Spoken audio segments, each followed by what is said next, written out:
My name is Dionne Calhoun. I'm the assistant athletic trainer with the Dallas Mavericks. I've been here 4 years. Previous to that, I spent 2 years with the San Francisco 49ers. Today we're presenting a case study on a professional basketball player, power forward position.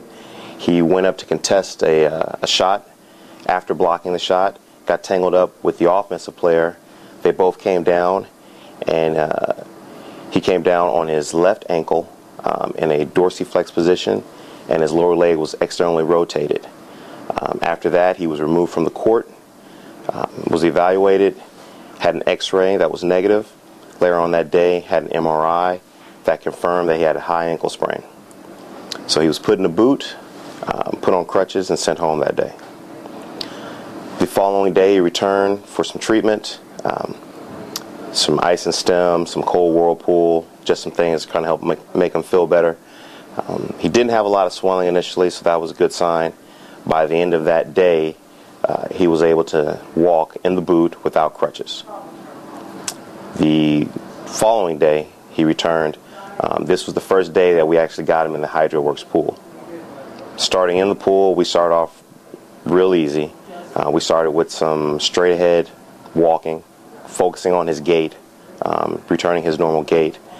Everything that we did in the pool, he was taped. He was heavily taped.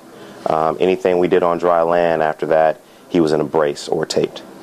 So we started with some straight ahead walking, but before we actually got into the walking, we started with some stationary movement, some hip swings to get his hips loose.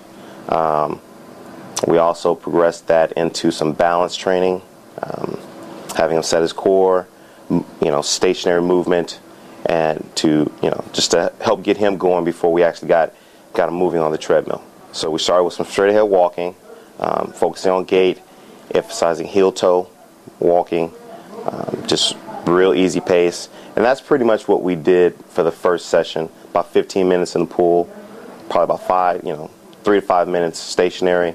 The rest of the time walking straight ahead. Then we progressed that actually. We added on some light skipping and some long stride walking, just to put different stresses on the ankle while he's in the pool. Our next few sessions, he progressed into some lateral movement, some backpedaling, some crossover karaoke, just once again adding different types of movement to put different stresses on that ankle. Everything that he did in the pool was pain free. We continuously asked him, how does he feel, give us feedback.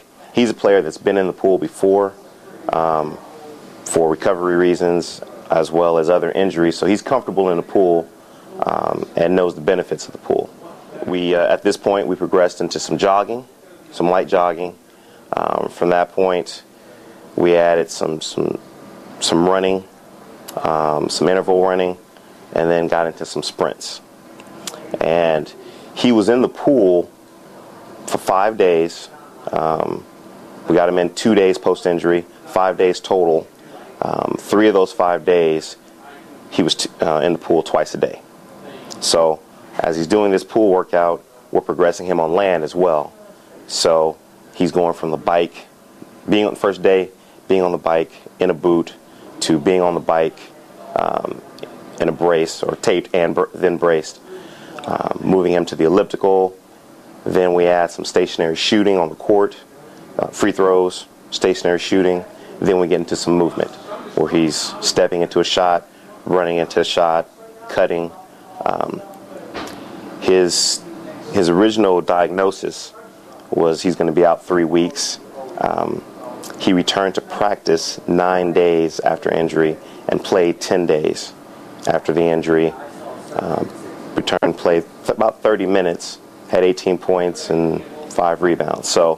And from that point on, did not miss a game due to this issue. So I believe, or we all believe here, that the HydroWorx helped in getting him back sooner. That coupled with he's just an amazing athlete. So it's very beneficial for him to use the HydroWorx pool.